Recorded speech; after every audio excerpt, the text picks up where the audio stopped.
is not arrogant, is not rude, is not self-seeking, is not irritable, and does not keep a record of wrongs. Love finds no joy in unrighteousness, but rejoices in the truth. It bears all things, believes all things, hopes all things, endures all things. Let's close our eyes and bow our heads in prayer. Lord, we thank you, we bless you. Thank you, Lord. Right now, we are celebrating your greatest love for us. Salamat po dahil ramdam na ramdam namin at naunawaan na namin ang dakila mong pag-ibig sa amin. At Lord, pinakita mo ito nung namatay ka sa krus. Kaya habang kami nandito sa lupa, hayaan mo na makita ito sa aming buhay. Lumago kami sa area ng pag-ibig. Makita ang bunga ng Espiritu. Walang iba kundi ang pag-ibig. Kaya Lord, we're opening our hearts to you. Lord, we're asking you to guide us. Lead us, Lord, into your truth. Reveal yourself, Lord. Ikaw, Jesus, yung makita natin kapag pinag-uusapan ng pag-ibig. Ganun din, Panginoon, ikaw ang mag-aayos ng mga buhay mag-asawa. Ikaw ang mag-aayos ng aming buhay bilang isang asawang lalaki at asawang babae, Panginoon. Help us, Lord, to let the light shine. Makita sa amin ang pagiging maka-Diyos, maging sa area ng buhay mag-asawa. Kaya, Panginoon, salamat po. We are asking, Lord, na i-bless mo kami ng wisdom, knowledge and understanding, hindi lamang tagapakinig, kundi maisa sa buhay namin ang bawat makapakinggan namin. Sa pangalan ni Jesus. Amen. Palakpakan natin ng Diyos. Come on. Let's give God praise. His word. You may be seated. Hallelujah. Praise the Lord. So we are on our week 2. Last Sunday, pinag-usapan natin yung godly friends. Marami pa kayo natutunan last Sunday? Kayo ba ay godly friend? Okay. Hindi nyo ito hahanapin. Magsisimula ito sa atin. Okay? Ngayon, pag-usapan po natin godly marriage. Yan.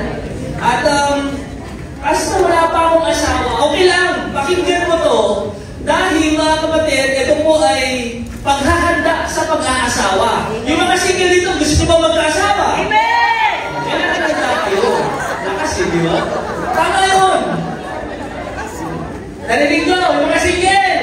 Gusto yung magkasama. Amen! Lord, handa ko na, Lord. Padala ko na, Lord. Bago ka na para po tayong magka-counseling. Pero yung counseling natin as a group. Okay?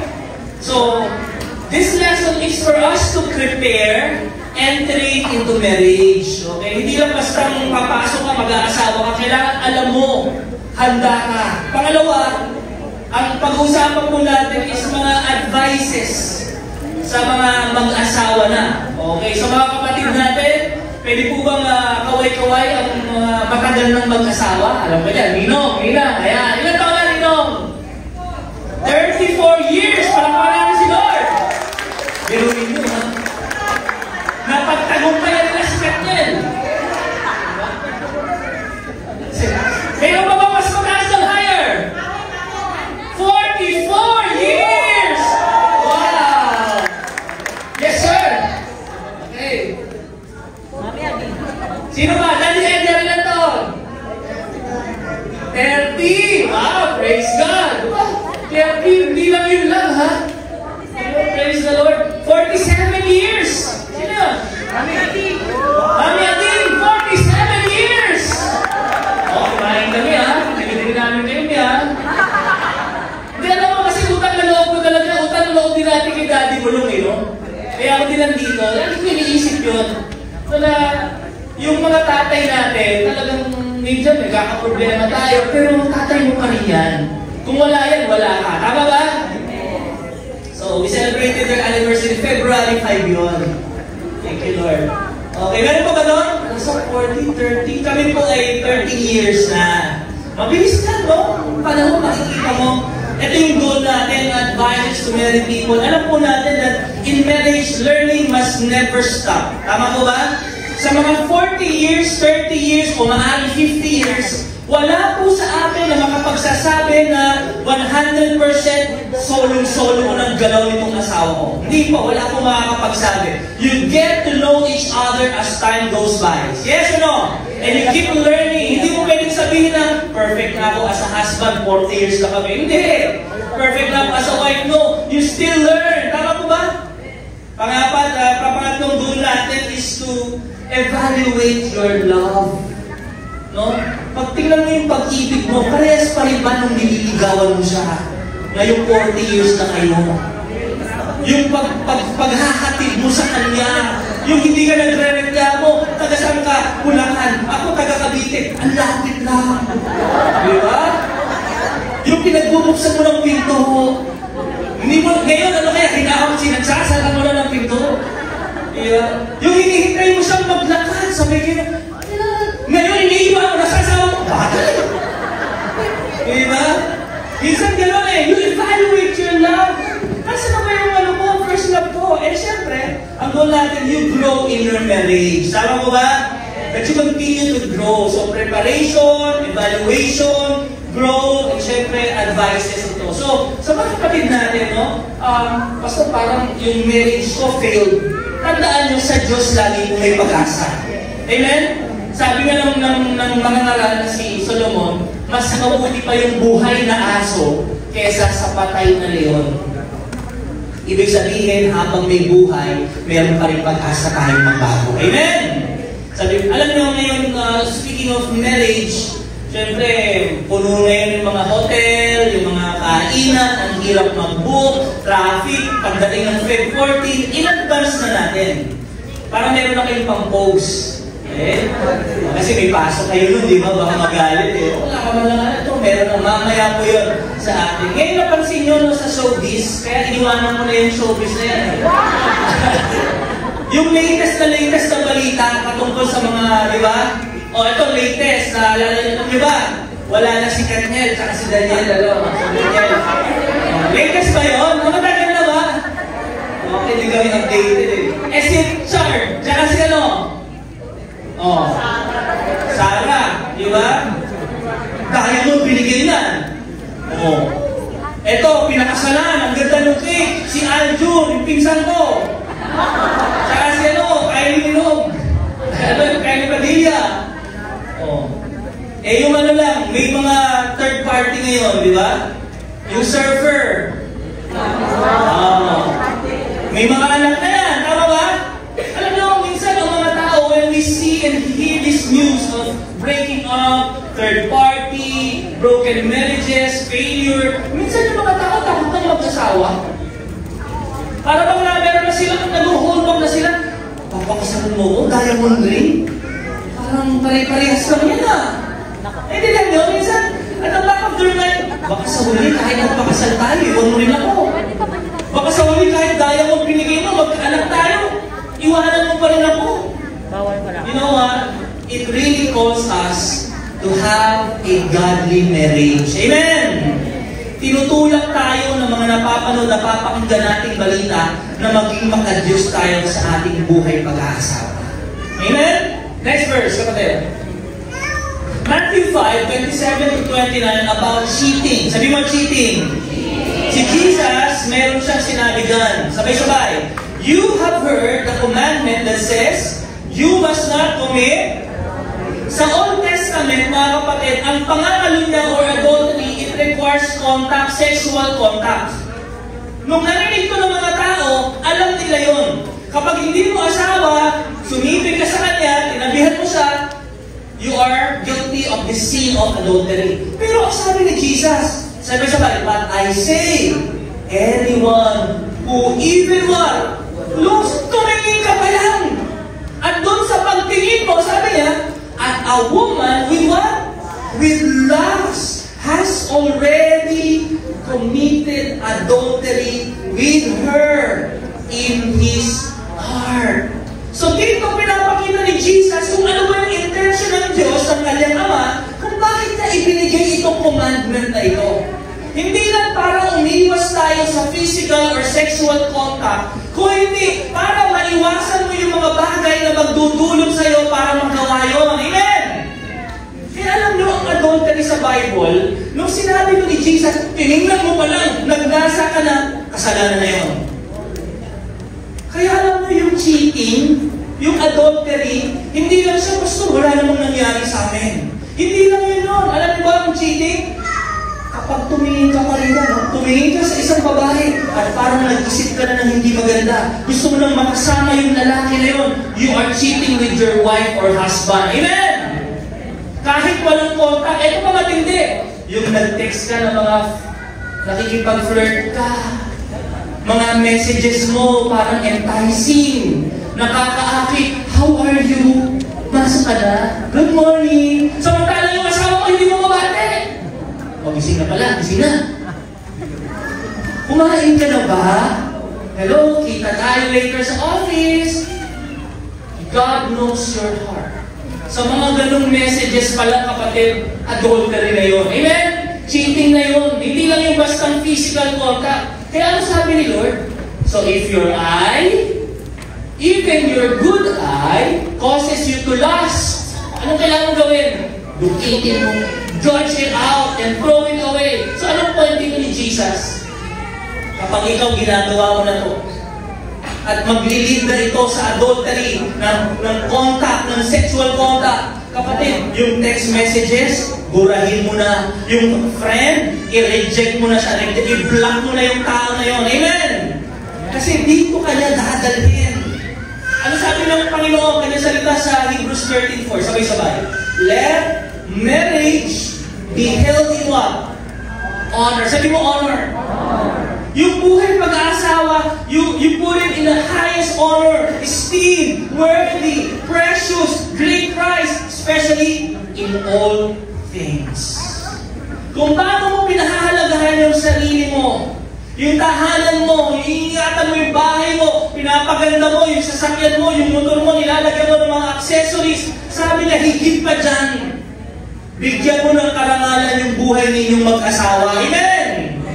And thus, let the marriage bed. Sabi mo, Ben, may tinatawag na marriage bed. Doon kayo natutulog, mag-asawa. Sabi niya, be undefiled. Huwag na huwag kong dudungisan yung inyong kama ng mag-asawa. Bakit? Sabi niya, kept and dishonored, for God will judge and punish the unchaste. Sino itong unchaste na to? All guilty of sexual vice and adulterous. Adultery and all sexual vices. Alam po natin yan sa mga mag-asawa. Alam niyo ba itong Barna Group? Itong Barna Group, lagi sila nagre-research.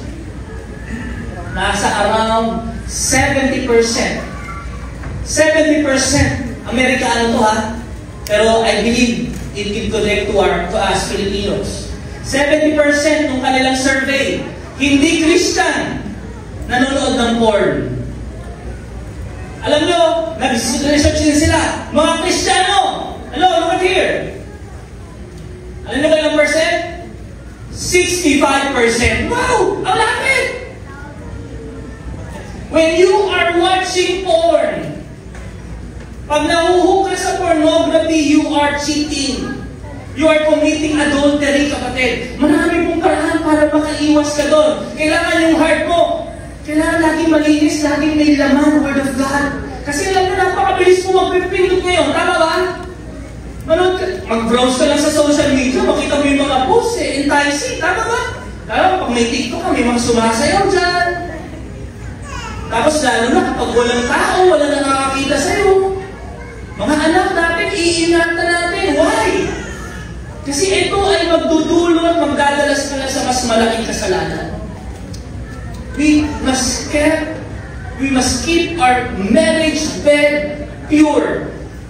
Kapag ikaw, followers ka pa ng mga sexy actresses. Hello? Tapos yung pinafollow mo yung mga actor na laging nakahubad, kita yung abs. Ito-follower na. Kasi ganda ng abs na, apat eh. Sa asawa ko, 4 packs in 1. 6 packs in 1. Hindi exercise, sabi ni Mrs. Lola, extra rice eh. Hindi kasi exercise, puro extra rice.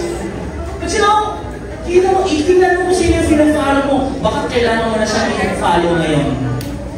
Hi! Nandiyan ba kayo? You must keep it pure. Lahat po tayo, we prepare, mga kapatid. for business, pinaghahandaan niya. Tama ba?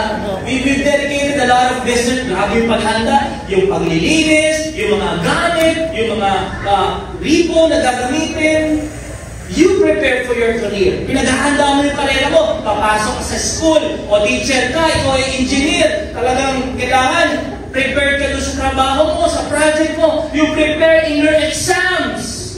Pinag-aaralan mo, nagre-review ka. But you know, marriage, nakakalungkot.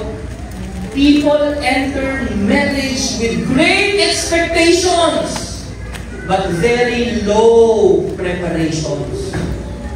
Mga tao, pinaghahandaan, hindi naman po masama, yung wedding day, milyon ang gastos. Pero pagkatapos nun, handa ka na ba? Because that is the start of your life being married. Kung gusto natin, mag-i-expect tayo ng magandang marriage, kailangan pinaghahandaan din po yan. Amen? Ang Diyos ang nagtatag ng marriage. Genesis 2 verse 23 to 24, sabi ng Panginoon, therefore a man shall leave his father and his mother and shall become united and cleave to his wife, and they will what shall? Become one flesh. Sabi mo, one flesh. Pag sinabing one flesh, yung tagumpay ng partner mo, tagumpay mo rin. Amen? Yung weakness ng partner mo, weakness mo rin. Hello? So yung pag-partner mo, magaspang, may problema ka din doon. Magaspang ka rin. Hindi yan dalawang tao na parehas pa rin sila dalawa. No, you become one flesh. This is marriage. I would like to share to you 4 points. Love. L-O-V-E. Para yung marriage natin, ma-review natin, ma-evaluate natin. Kamusta na kaya yung buhay ko bilang isang husband, bilang isang wife? Letter L. Ready na kayo? At syempre, kailangan sa mga hindi pa married, ito paghandaan nyo na. Letter L is first, living with intentionality. Can we say that? Living with intentionality. Sabihin natin, intentionality. Sa buhay pag-aasawa, ibig sabihin dapat intentional ka. Kailangan sasadyain mo. Gagawin mo siya with a purpose in mind. Deliberate. Hindi to aksidente. If you want your marriage life to be thriving this year, kailangan intentional tayo. Hindi po yan nakukuha sa kachamba-chamba. Uy, chamba, ang ganda ng mood ng asawa ko. Thank you, Lord. Hindi yan basta gumanda ang mood. May mga ginawa ka para gumanda yung mood ng partner mo. Amen? Parang medyo masama ata gising ng asawa ko. Meron kang nagawa na naapektuhan ka, naapektuhan yung partner mo. You understand? You have to be intentional. Let's read the next verse. Sabay-sabay. Proverbs 11:27. Whoever eagerly seeks good, searches for good. Kapag hinanap mo kabutihan, ano matatagpuan mo? Sagot po. Pero kapag hinanap mo gulo, ano matatagpuan mo? Ang sabi ng Bible, kung anong hanapin mo, yun ang matatagpuan mo. You have to be intentional in your marriage. Pag sinabi intentional, kahit parang hindi mo feel. Na-experience niyo sa buhay niyo mag-asawa? Explain ko na sa mga magulang. Every day, ang habit, bago pumasok yung mga anak, pinaghahanda yung mga bata ng damit. Tinuturuan na namin, mag-plancha ka, prepare mo na yung damit mo. Sisbel, pinahanda sila ng baon. May mga times na nagigising ako. Alam niyo bakit? Ang lakas ng bibig ng asawa ko. Nagdadamay ako sa sermon. Pero, pinaganda niya pa rin ang pagkain. Ama? Pero, pinaganda niya pa rin ang babaunin. Hinatid pa rin sa eskwelahan. Why? Mahal mo eh. Whether she feel it, whether she like it or not, parang wala siya sa mood, ihatid kasi naiinis siya, gagawin niya pa rin. Yes or no? Bakit? Mahal mo eh. Naintindihan niyo ba? Kapag mahal mo, meron kang magandang intensyon. Kahit yung tao na yun ay hindi nakapagdulot sa iyo ng magandang pakiramdam, bibigay mo pa rin yung best para sa kanya. You know, it's the same with marriage. Kung gusto niyo lumago ang inyong buhay mag-asawa, kailangan intentional ka sa lahat ng gagawin mo. Gusto mo bang maging masaya asawa mo? Yes or no? Intentional talagang kailangan mo siyang pasayahin. Ngayon, alam niyo po ba yung date ng inyong anniversary? Alam niyo po ba yung birthday niya? Alam niyo ba yung favorite niyang pagkain? Alam niyo ba yung love language niya? Alam niyo ba kung saan siya mahilig? Sa gifts, sa flowers, chocolate, ano yung favorite niya? Kung gusto mo siyang pasayahin, hindi yan mangyayari. Ang saya ko ngayon, aksidente, hindi ko alam kung bakit. Hindi, meron kang pwedeng gawin para mag-trigger yung happiness sa inyong marriage. Naintindihan niyo po? Intentional. Hindi pwedeng, kung saan ka nalang dalhin. Saan tayo kakain? Bahala lang. Ako? Kung sino na lang sigurong kasama natin, okay na. Kung saan tayo dalhin ng sasakyan natin, kailangan alam mo may plano ka. Sabi mo, plano! Plano! Sa calendar mo, may plano ka doon. Birthday, dito kami pupunta, o Valentine's, dito kami mag-date, bibigyan ko siya ng flowers. Alam niyo ang sinabi ng Bible, Philippians 2:1-2. So then, as Christians, let's read, do you have any encouragement? Do you have any comfort from love? Do you have any spiritual relationships? Do you have any sympathy or compassion? Meron ka ba ng mga bagay na to? Sabi ni Paul, sabi niya, then fill me with joy by having the same attitude and the same love, living in harmony and keeping one purpose in mind. Kung meron ka yan, ibigay mo. Amen? When you live with intentionality, makikita mo ito ba yung makakabuti sa asawa mo? Ito ba yung makakabuti sa marriage namin? Napaka-importante po nun. Hindi tayo pwedeng sabay lang sa agos. At kung ano yung trend or uso, gagayahin natin. No! Alam nyo, ang mas nakakakilala mo sa asawa niya ikaw. Yes or no? Hindi si pastor, hindi ang anak mo. Ikaw ang mas nakakakilala. At alam mo kung ano yung magpapasaya sa kanya. Alam mo yung magtitrigger ng inis niya. Alam mo kung mga dahilan bakit kayo nag-aaway. These are physical things. Yung mga nangyayari sa bahay, alam niyo yun. Punta naman tayo spiritual life. Spirit life. Men of God. Sagot, mga men of God. Parang ka. Amen. Isa po talaga sa nagpapatibay, and I can attest to this, is yung spiritual life mo bilang lalaki. Sino ang ulo ng pamilya? Lalaki. Pag inalis ang ulo, o kaya, sinamayan, dalawa na ang ulo, ang tawag sa pamilya, dalawang ulo. Halimaw.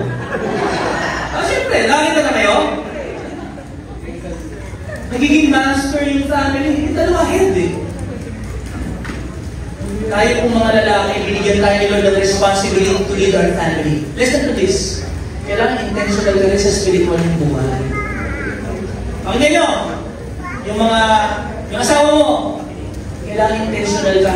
Tara, bago tayo matulog, mag-pray muna tayo. O mga lalaki, gawin natin. Prayer. Sino, pipilitin ka ba? Kailangan ko bang merong hindi magandang mangyari? Kailangan ko bang may sakit bago mag-pray together? And I was corrected also. Kasi busy sa ministry, busy sa mga anak. Kailangan sa atin nagsisimula. Men of God, nandiyan pa ba kayo? Ikaw mag-start ng prayer life nyo. Amen? Ikaw magpapaalala. Kamang mananalangin tayo bago matulog. Hindi na sa prayer. Sa pagpunta sa church. Hello? Parang hindi. Minsan yung lalaki ko yung hinahatak. Tara na, darling. At na tayo. If you want your marriage to thrive, ang Espiritu nagbibigay ng buhay Sa atin nagsisimula yun. O kung lagi ka na, ikaw na nagpapaalala, praise the Lord. Naglilingkod ka ba? Hello? You start serving.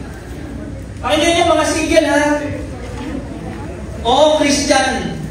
Ang maganda mga pangasawa niyong Christian. Pero ang maganda, malagong Kristiyanong naglilingkod. Amen. Kasi paano niya ikaw paglilingkuran kung yung Diyos hindi niya na paglilingkuran? Alam niyo ba ang sabi dun sa Bible, may mga pagkakataon na sinasabi niya, kayo, sinabi kay Pablo na, hindi na lang ako magkaasawa. Alam niyo bakit? Kasi sabi niya, mas gusto ko na lang paglingkuran ng Diyos. Kasi kung nag-asawa ko, mahahati yung paglilingkod ko. Naintindihan niyo? Ang point doon, hindi para hindi na tayo mag-asawa. Hindi. Ang point doon, doon, ang priority ni Paul, mapaglingkuran si God. Amen? Mapaglingkuran ng Diyos. Pag ikaw lalaki ka, asawa ka lalaki, hindi ka naglilingkod sa Panginoon, you are missing a lot to be that leader in your family. Sa atin nagsisimula yun. Yung susunod yun, yung anak mo, yung asawa mo, you pray together, ikaw nagsisimula, ikaw nag-share ng journal mo. Ang word natin for today, alam mo, nabasa ko ito. Sa atin yun. Can I share to you, one of my devotions talagang minimeditate ko, sinag ko na ito kay Sister. Psalm 35:27. Sabi ko sa kanya talagang naiyak ako, Lord, ganito dapat ang puso. Ang sabi doon, let them continually say, the Lord be exalted who delights in the prosperity of His servants. Tapos pinaliwanag ko ngayon sa asawa ko, Lord, alam mo ba, ang Diyos natin, natutuwa siya kapag blessed tayo. Tayong mga anak niya, yung Panginoon na pinaglilingkuran natin, dapat lagi natin itong sinasabi na si God, masaya siya kapag matagumpay tayo. Kaya kapag may lahabang kayo sa buhay, may mga nararanasan kayong pagtatagumpay, masaya yung Diyos natin. And you know, it serves as a fire in our hearts na, wow Lord, so dapat hindi ako mainggit kapag nagtatagumpay yung katabi ko. Dapat hindi ako mainis kapag nauunahan ako. Kasi ang Diyos na natutuwa kapag yung katabi mo pinagpapala. Amen? So you share to them devotion, prayer life. You live with what? Intentionality. Sabi sa isang quote ni Dave Willis, sabay-sabay, great marriages don't happen by luck or by accident. They are a result of what? Consistent investment of what? Of time, thoughtfulness, forgiveness, affection, prayer, mutual respect, and a rock-solid commitment between a husband and a wife. Kapag intentional ka, meron kang plano sa pamilya mo. Nakasulat doon sa kalendaryo, hindi pwedeng galawin ko kasi para to sa pamilya ko. Amen? Yun yung taong intentional kasi gusto na yung buhay nilang pamilya, mag-asawa, managal na umunlad. You live with intentionality. O ikaw naman, asawang babae, gusto mo ba maging intentional yung asawa mong lalaki sa'yo? Yung magugulat ka lang, isusurprise ka, darling, for you, chocolates. Darling, for you. Biglang paglalimod, biglang yung flowers. Saan galing ito? Gusto nyo ba yun? Gusto nyo ba yun? Tara, kain tayo sa labas, ako tayo. Gusto nyo ba yun? Parang mahina yung mga babae eh. Gusto nyo ba? O, pakinggan nyo ako. Huwag nyo kuhanin lahat ng pera. Magtitira kayo. Naintindihan niyo ba? Unti-unti kada sweldo, ito sa'yo. Sa'yo din, ikaw na naman makikinabangan eh. Tama ba? Di ba yung pera ka? Pag-ibig mo naman ako. Eh hindi yung may dumating na flowers, tuwa ka! Woo! Tapos sabi ng asawang lalaki, bayaran mo yan ha? Wala ka yan. Natutuwa ka hindi? Eh paano ba? Kapag-bayad, kinuha mo lahat eh. Kailangan nyo. Alam nyo ang pinakama. Sino rito mahilig sa keso? Keso. Sa mga buffet, iba-iba yan. Makapunta mo. Iba-iba yung lasa. Iba-iba yung lasa. Alam nyo ang pinakamahal na cheese? Hindi yung Eden o Quick Melt. Tayo ang Pinoy, alam natin eh. One of the most expensive cheese is the bullet cheese. Wow, so siya. Nakatila kayo, hindi pa. Ano yung bakit? Per kilo niyan, 70,000. Yeah, that's bullet cheese. It's made from the milk of endangered donkeys and goat's milk. Sa Serbia pa yung natatagpuan. It takes constant care. Kapag hindi mo naalagaan yung gatas na galing doon sa kambing, na sa Serbia pa pinanganak, ano mangyayari doon sa keso? Aamagin, hindi masarap. Nakakita kayo ng may amag? Anong lasa? Maanta na maasin, tama? O tanungin mo yung partner mo, ang marriage parang keso na hindi naalagaan. Bakit maasin na to? Parang inaamag na itong partner mo.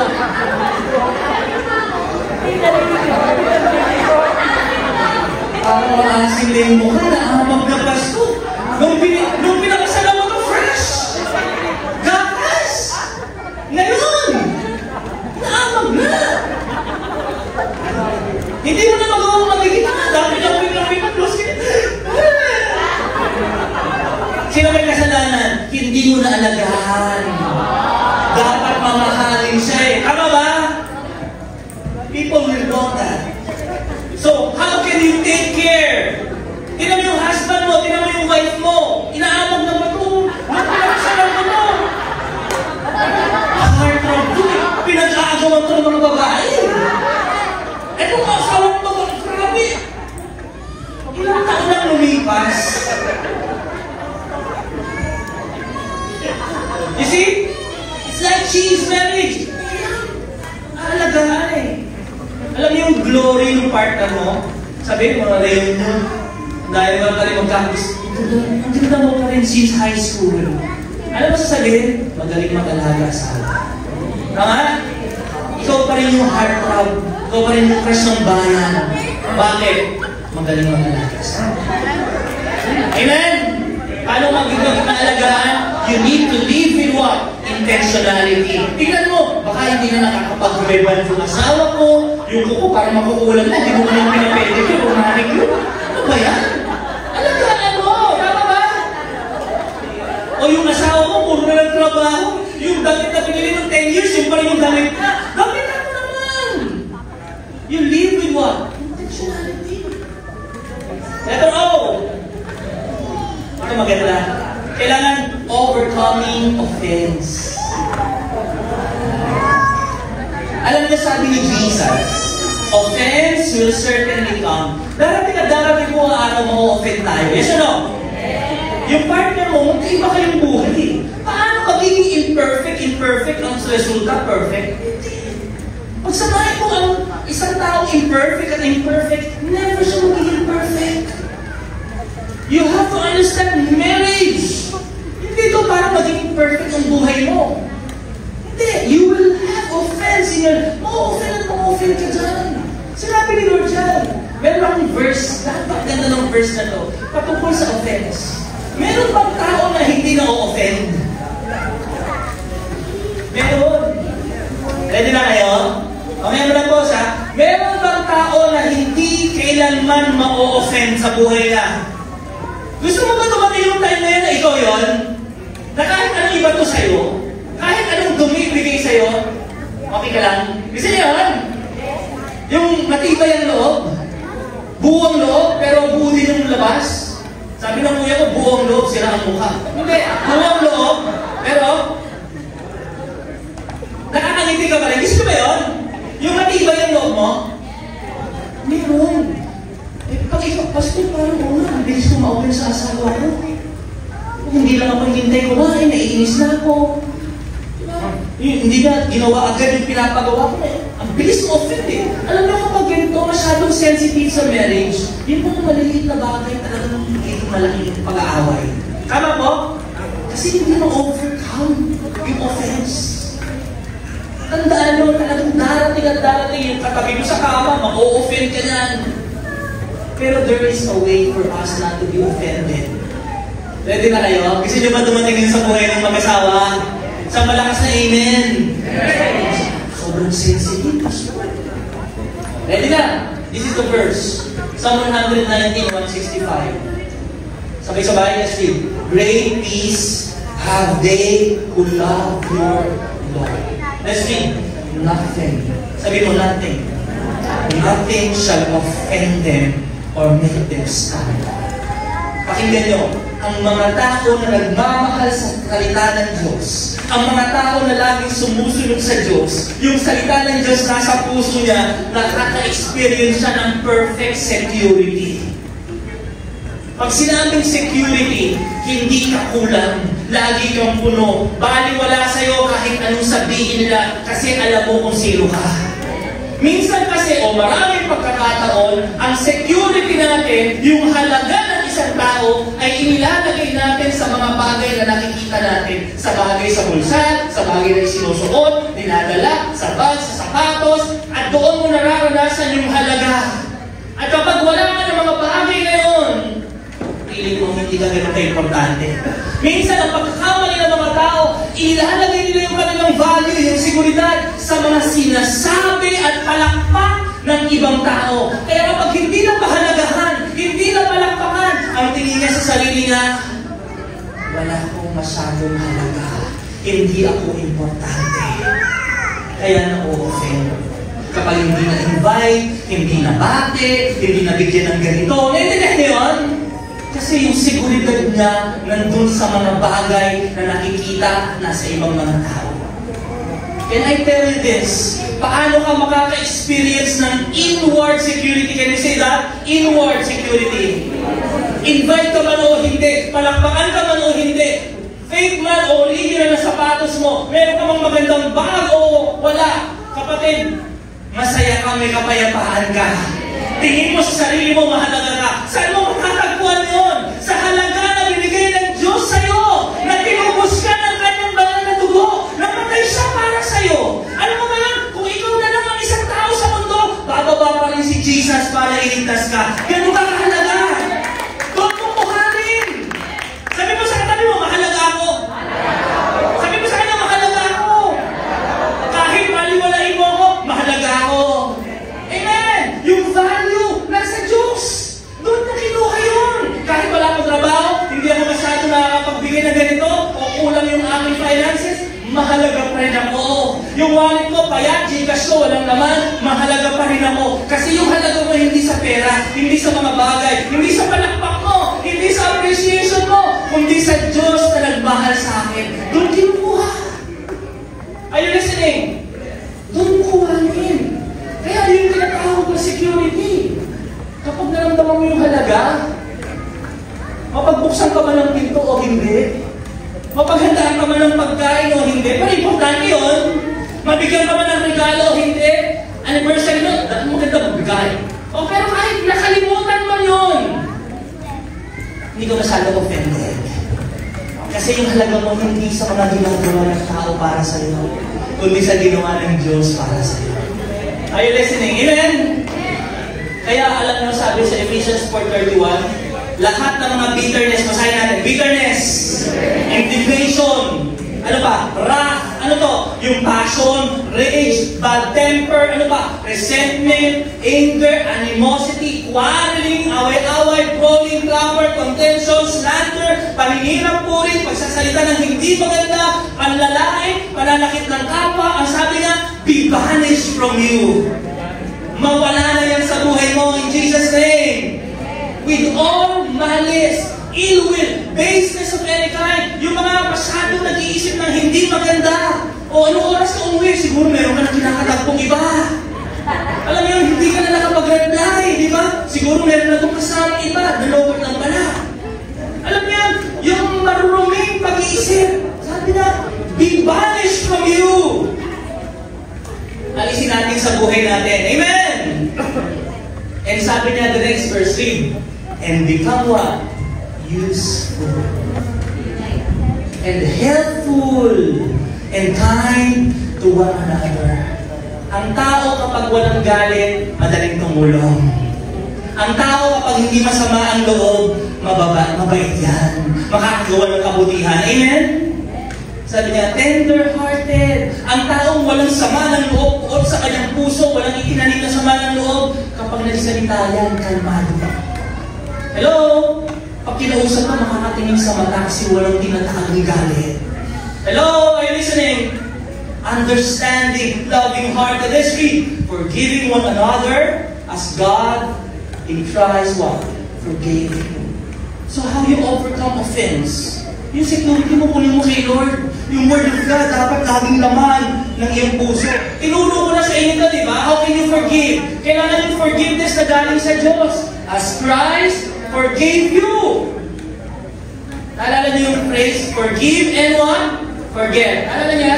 Sabi natin, forgive and? Forget. Pag sinabi forget, ang forgiveness hindi naman automatic may amnesia ka. Forgiveness doesn't give you amnesia. Yes or no? Naalala mo rin, tama ba? Pero kapag naalala mo, huwag mo lang mag-isipin. Parang sugat, huwag mo lang balik-balik. Dudulutin. Pagkinitin niyo? Can I tell you another phrase about forgiveness?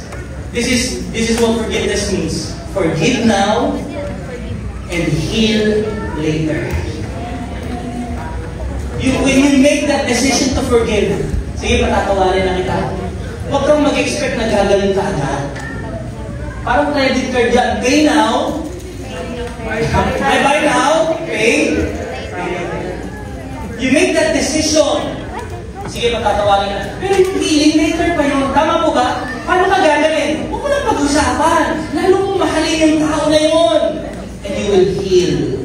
You know, offense talaga ng mangyayari yan. Pwede ko po ba kayong tanong yan? Pwede ba natin gawin ito? Taas ng kamay, isang kamay lang. Taas kamay, sige po lahat. Taas kamay, kanan, kaliwa. O, eto, mabilis lang ang sagot.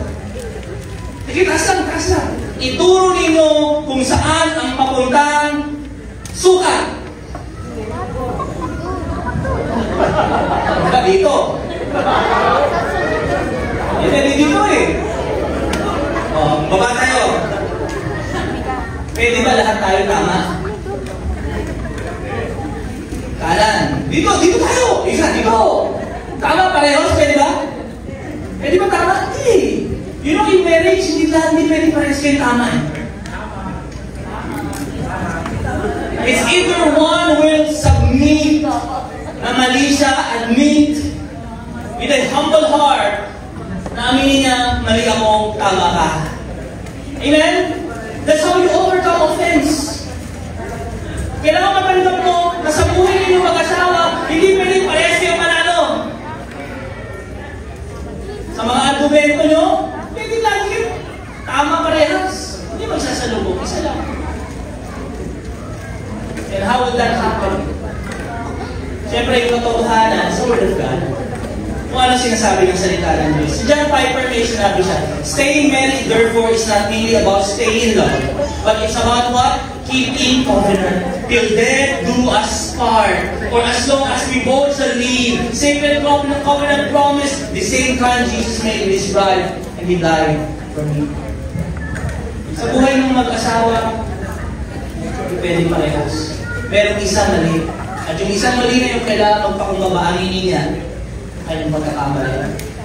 Pangatlo, voluntary service. Can you say that? Voluntary service. Pag naglilingkod, kailangan hindi pilit. Amen?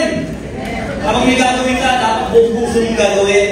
1 John 3:18, sabay-sabay. Little children, believers, let us not love merely in theory. Huwag lang salita ang pag-ibig. Huwag lang puro I love you. Ang sabi niya, but in action and in truth, practice and in sincerity, because practice acts of love are more than words. More than words. Can I teach you a principle in marriage para maging masaya ang buhay ng mag-asawa? Ang principle, be a step ahead. Ano ibig sabihin? Can you say that? Be a step ahead. Be a step ahead. Bago niya palang sabihin, nagawa mo na. You do that in your life. When you are voluntarily serving, nagulat siya, di ba? Pagod ako, galing akong office. Hugas na naman ang plato. Pag ganyan siya kasi, wait, wow? Malinis na? Masaya hindi? Masaya. Pagbatingin ka pa niya, hello darling, bilandan ka? Di ba? You do those chores. Yung alam mong lagi ng ginagawa na talaga napapagod siya, be a step ahead. Gawin mo na agad. Yung pagpasok niya, di ba? O Sabado ngayon, maglalaba kami. Pag-gising niya, nakatubing na. Grabe yun. What will happen to your marriage if you are always ahead of your partner in the area of service? Lagi mo iniisip, alam mo, ito talaga yung susi. Service. Pag-gising mo, isipin mo, paano mo mapaglilingkuran ng asawa ko? Paano mga pwede kong gawin para maging masaya, maganda ang buhay ng asawa ko pag-gising niya? Let's read Romans 12:9-11. Don't just pretend that you love others. Sabi niya, really love them. hate what is wrong, stand on the side of what is good, love each other with brotherly affection, and take delight in honoring each other. Sunod, never be lazy in your work. Totoo po ba yan? Kaya nagtatalo, isa sa mga dahilan ng pagtatalo ng mag-asawa, gawain bahay? Kasi kakabit na lang yung ilaw, next week na lang.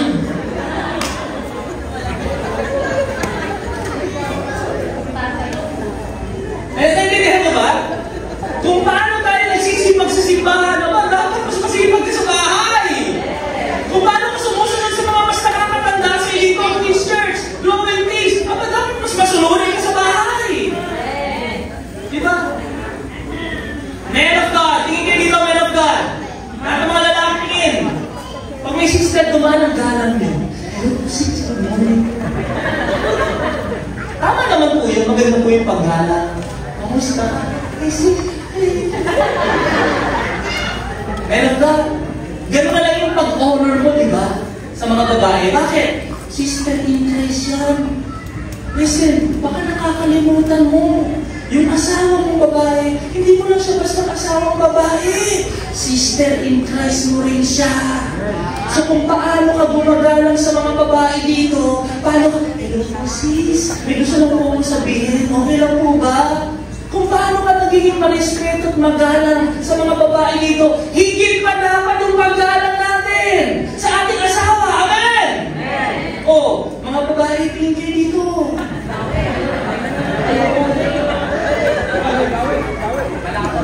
Makikisuyo ka. Bro, okay lang po pakihihila yung electric fan natin doon. Paki-replace naman yung tubig natin. Okay lang po ba yun? Ganun ka naman mag-utos sa asawa mo? Wala lang kayo tubig!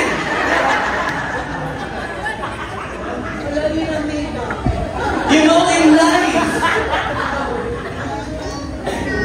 church life must be a learning place for us to apply in our homes. Amen? Kung paano tayo magalang? Diba? Pinagbibigyan natin yung mga tao dito sa simbahan. Ang sipag-sipag natin, lalo na sa tahanan. Amen? Amen! Diba? Nalilibre pa yun eh. Sis, sagot ko lang, bro, ito, blessing ni Lord. Teka, nagawa mo na ba yung sa asawa mo? Galatians 6:2-3, let's read. Share each other's burden. Hinighlight ko yung share. Hinanap yung Greek word. Ang Greek word na ginamit dyan, ibig sabihin, to take up with the hands. Pag when we share each other's burden, nandun ka. Hindi yung bibig ang nandun. Ulitin ko, hindi nyo nakuha. Kapag meron kayo mga gagawin, may mga project, programa sa bahay, kayong dalawa mag-asawa, may mga problemang sosolusyonan, ang sabi ng Bible, share each other's burden. Sabi mo, share each other's burden. Ang ibig sabihin ng share, to take up with the hands, not to speak with our mouth. Yung iba sa atin, gusto natin tumulong. Tumulong naman ako. Ako nga nag-uutos eh. Hindi! With the hands!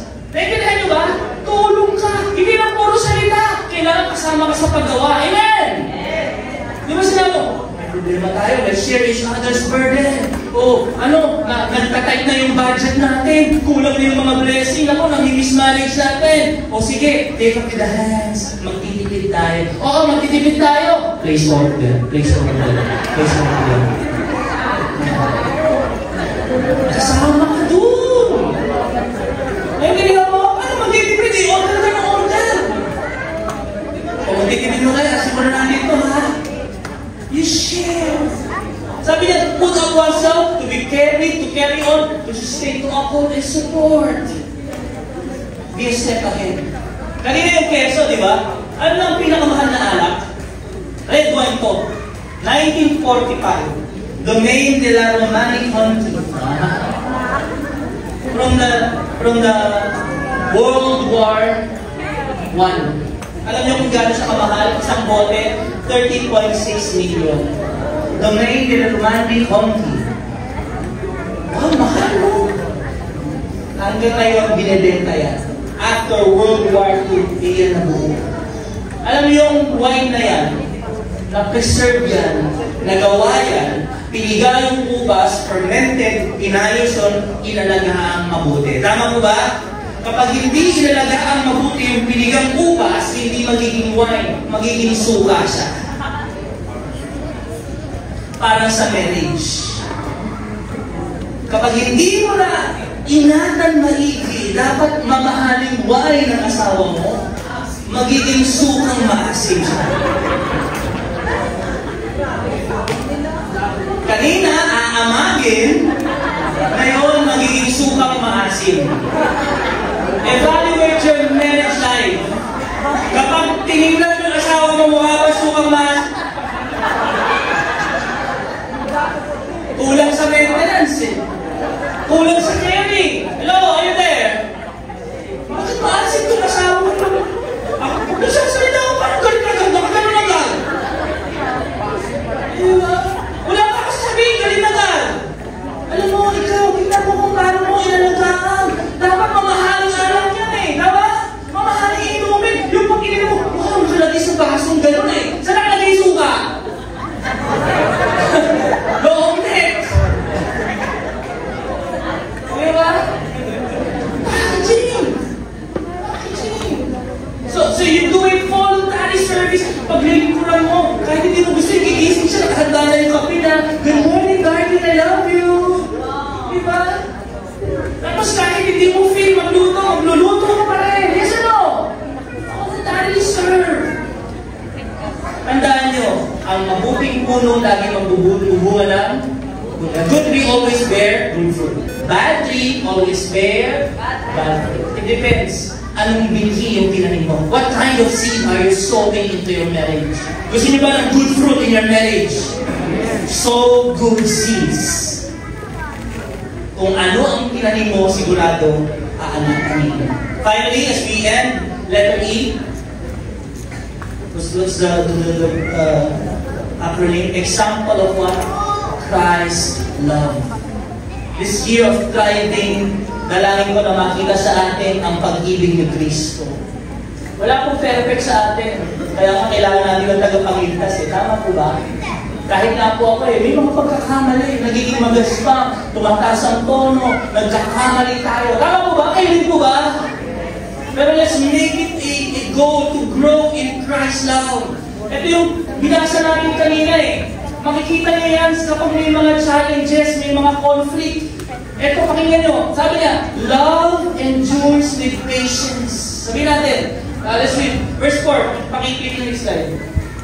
Next slide. Love endures with what? Patience. Yung tunay na pag-ibig ni Kristo, kapag may conflict, may patience. Yung word na patience, ang ginamit sa King James, suffering long. Baliktad talaga. Suffering long. Ang ibig sabihin niya, nung patience, enduring misfortunes and troubles. Kahit nasaktan ka, magtitiis ka pa rin. Bakit? Mahal mo. Amen! Kung meron kang patience, sabi doon, you bear offense and injuries of others to be mild and slow in avenging. Ang taong nagmamahal, hindi mabilis gumantihan. Kapag salitaan ka na hindi maganda, ikaw rin eh. Love is patient. Sabi mo, love is patient. Love is patient. Patience, makikita mo pag may conflict. Ano pa? Love is what? Kind and thoughtful. Iniisip ka lagi. Ang iniisip ka, paano ko magiging mabuti para sa'yo? Mabait yung asawa mo sa'yo. Amen! Ikaw mabait ka sa asawa mo kasi mahal mo eh. Amen! Namitan siya mo. Next verse. Verse 4. It is not what? Jealous.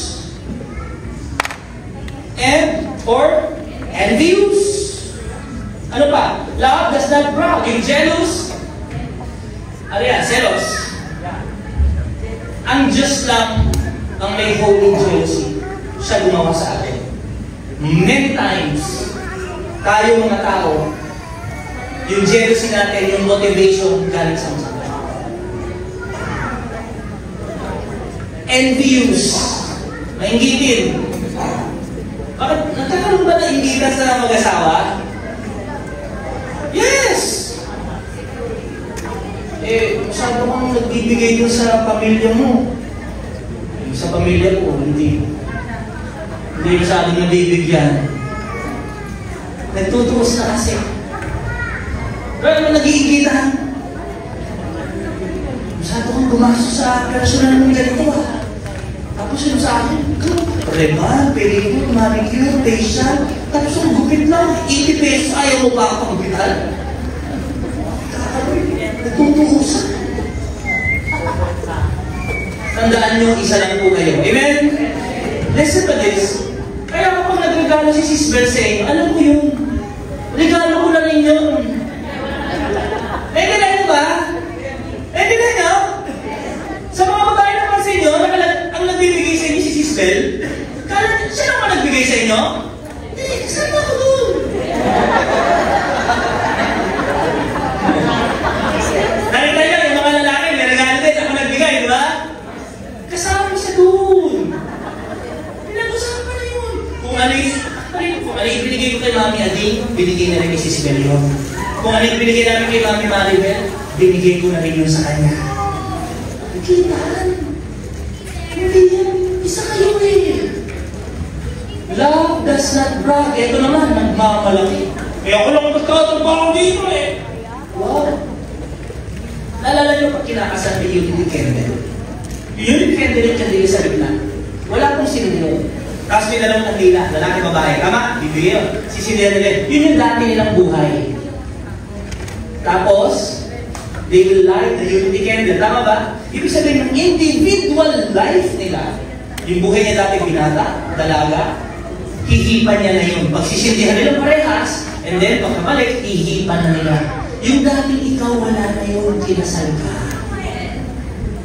Kaya yung pera mo, pera din yung asawa mo yun. Huwag mong sabihin na pinagtrabuhan ko to. Dahil kayo, isa, kasama pera niyong isa. Hello?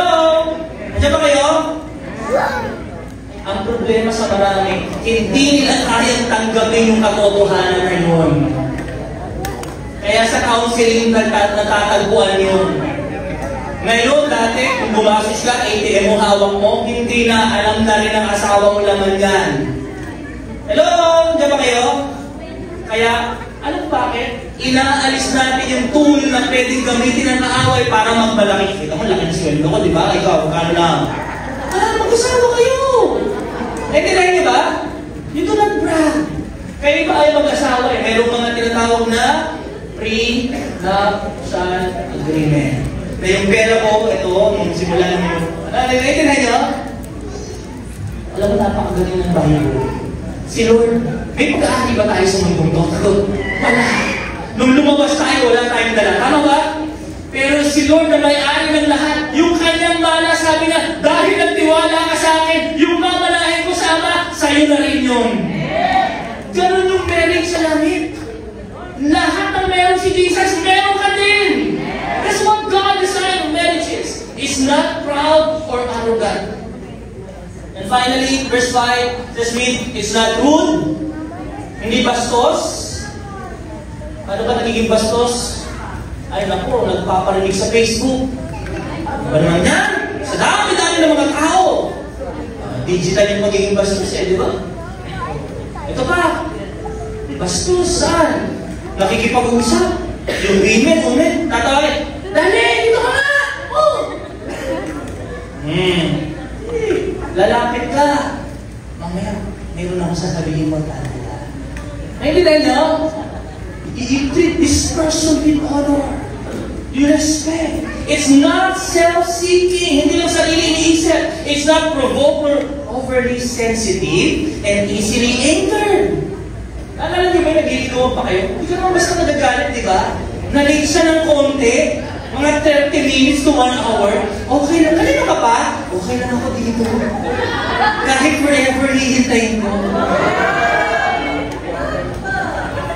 Eh ngayon, aalis na. Guilty tayo dyan eh. Ang takal mo ako! Kanina pa dito ako! Is it anger? It does not take into account a wrong endured. Ito, nagtatanim ng sama ng loob. Nililista. Sa digital na listahan niya, sa isipan niya. Simula nung kinasal tayo, ito yung ginawa mo. Di ba si Lord, nung pinatawag na tayo, hindi na hinaalala mga kasalanan natin? Kaya tawag ng iba, sabi nila, marami rin babae, historical. Kasi hinuhugot yung history. Tsaka archaeologists, binubukay yung mga... Pero hindi naman, sabi lang nila yun. Ang mga lalaki, talagang passive lang kung anong dumating. Pero hindi. Mga kapatid, tandaan nyo, once na pinatawad na tayo, hindi naalalahan yung mga kasalanan natin. Kapag nagpatawad ka, hindi na pinag-uusapan yun. Amen? Kahit ako, chinecheck ako ng anak ko, sabi ko, nangyari na yung dati. Nasabi ko lang na. Pero hindi mo nahuhukayin mo. Verse 6, it does not rejoice at, importante ito finally, at injustice. Sabi mo injustice. But rejoices with what? Masaya siya saan? Saan po siya masaya? With the truth, when right and truth prevail. Saan daw siya nagsasaya? Sa truth. Meron ako nilagay dito. Not rejoices when he or she wins the argument. Ang tunay na pag-ibig, yung kagalangan niya, yung saya, hindi dahil nanalo siya sa pagtatalo. No? It does not rejoice when your partner loses the argument. Nakorek ba tayo doon? Masaya ka ba kapag nanalo ka sa usapan nyo? Di ba? Patama. Hindi ito yun. Ang sabi ng Bible, ang pag-ibig hindi nagre-rejoice when you win the argument. It rejoices when truth wins. Pwede kasi manalo ka sa argumento pero nawala naman sa iyo yung asawa mo. Pwede kasi nanalo ka sa usapan ninyo pero sobrang sakit hindi ba ka-recover yung asawa mo. We rejoice when truth wins. And truth comes from the Word of God. Kung anong sinasabi ng Word of God, kung anong sinasabi ng salita ng Panginoon sa buhay natin, yun ang dapat mangyari. God must win in our marriage. Amen! Jesus must win. The truth must win in our life. Finally, verse 7, love bears all things, believes all things, holds all things, endures all things, and love never fails. Alam mo, itong acronym na to, may kilala ko yan. Sino nga ba sa atin? May kilala ba kayo? Na kahit na nagkamali tayo, pinili niya pa rin tayong mahalin. Pinili niya pa rin tayong iligtas. He lived on earth with intentionality to die on the cross for us. Walang pumilit sa Kanya. Talagang nag-decision siya, I will die for this person. I will die for you. Bakit? Because I love you. Ilang beses na natin sinaktan ang kanyang damdamin, pero paulit-ulit na tayong pinapatawad. Kahit paulit-ulit ang pagkakasala natin, kahit paulit-ulit tayong sumusuway sa Kanya, paulit-ulit na rin tayong papatawarin kapag lumalapit tayo sa Kanya. Amen! Hindi siya nagtatanim ng sama ng loob. Hindi niya isinusulat yung mga nagawa natin noong nakaraan. Hindi niya naaalalahanin ang mga kasalanan natin. Bumaba siya sa lupa para maglingkod at hindi paglingkuran. At ipinakita niya ang kanyang dakilang pag-ibig nung siya'y mamatay sa krus para sa atin. At nung ikatlong araw siya'y muling nabuhay para patunayan na sino ang sasampalataya sa Kanya ay magkakaroon ng buhay na walang hanggan. Walang iba kundi ang pangalan ng pinakamataas sa lahat ng pangalan. Ang pangalan na nagmahal ng tunay. Ang pangalan na magliligtas sa atin. Ang pangalan ng ating Panginoon Jesucristo. Palakpakan natin ang Panginoon ng mga Panginoon. Ang hari ng mga hari, ang dakilang Diyos na umiibig sa atin. Manalangin tayo. As we close our eyes and bow our heads, you know, napakahirap po nitong gawin sa ating sariling lakas. Kailangan natin ng Diyos sa buhay natin. God must win first in your life. To have that godly marriage. Ikaw, asawa lalaki, asawa babae, si Lord muna kailangan manalo sa buhay mo. At para siyang manalo, you must surrender first. Kailangan ka sumuko. Isuko mo ang sarili mo sa Kanya at siya ang paghariin mo sa iyong buhay. God must win first. Kaya sabay-sabay natin isuko ang ating buhay sa Lord. If you're here today and you're saying, I want God in my marriage. I want my marriage to thrive. I want my life to thrive. Surrender your life. Suko mo kay Lord ang buhay mo. As you lift up your hands to the Lord, taas natin, suko natin kay Lord. Lord, suko na kami sa iyo. Kailangan ka namin, Lord. I want you to join me in this prayer. Magiging special itong panalangin kapag galing ko sa puso mo. Sabayan mo ako, sabihin mo sa Kanya, Panginoong Jesus, Lord, suko ko na po sa iyo lahat.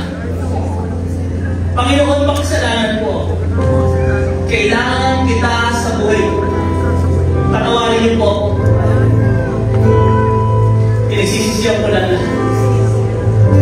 Binubuksan mo ang puso mo. Tinatanggap kita sa buhay mo. Bilang Panginoon na tagapagligtas. Maghari ka sa akin. Baguhin niyo po ako, Panginoon, na maging katulad. Salamat po sa iyong dakilang pag-ibig, sa pagpapatawad, at sa buhay na walang hanggan. Sa pangalan ni Jesus. Amen. Palakpakan natin ang Lord yung pinaglaban. Let's all stand, mga kapatid. Let's pray. Lord, salamat po, Panginoon, ngayon. Pinagpala na naman kami ng salita. At nandito kami, Lord, na kain namin ang spiritual, mga pagkain. Kung kami nga, Lord, nagbibigay kami sa mga nagsaserve sa amin sa labas. Kapag kami nasisiyahan, pinagpapala sa mga restaurant na kinakainan namin, bilang pagtatanim even more sa iyong simbahan, Panginoon, magtatanim kami. Sa ministeryo ito na kung saan dito kami kumakain, nanonourish, lumalago, magtatanim kami, Panginoon. Sapagkat ang salita ay hindi lamang mananatili ng ilang oras, kundi magbabago ito sa aming mga buhay. Kaya, Panginoon, tinataas po namin ang mga itatanim naming binhi. Pagpalain niyo po, Lord, ang mga binhi ito. Lord, ikaw po ang nagbigay sa amin ito at ikaw din ang magpapalago. Pero inaalay namin sa iyo ang masagalang pagpapala at tinatanggap po namin sa aming buhay. Sa pangalan ni Jesus. Amen. Amen.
Isinuko na namin sa iyo, Lord, ang aming mga sarili. Isinusuko rin namin sa iyo, Lord, ang buhay namin mga mag-asawa na narito, Panginoon.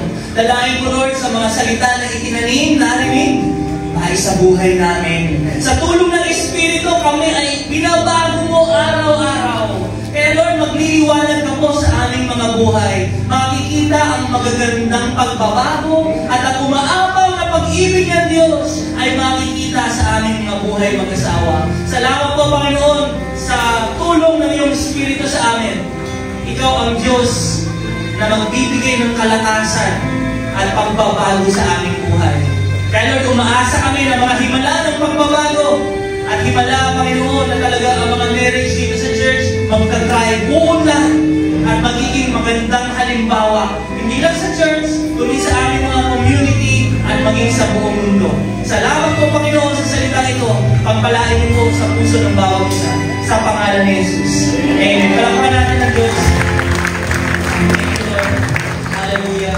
Kanina po ba nag-pray kayo kasabay natin na humingi tayo ng tawag kay Jesus? Sino ba nila ba yung buhay niyo kay Lord? Sumabay pa kayo sa pray na, Lord, kailangan kita. Alam niyo, ang magandang balita, hindi na aalalahanin ni Lord yung mga kasalanan natin. Pinatawad na tayo ng Diyos. Ngayon ay bagong simula sa iyo. Pinatawad ka na at binibigyan ka niyang karapatang tawagin tunay niyang anak. Kaya welcome to the family of God. Sabay-sabay tayo. Sabihin natin, I am a child of the Most High God. I am blessed. I am full of wisdom, full of power, full of potential. I can do all things. I will overcome. I have a great destiny in Christ. I believe it and I receive it in Jesus' name. Amen. Power to you. Lord bless you and keep you, and the Lord face shine upon you and be gracious to you. you.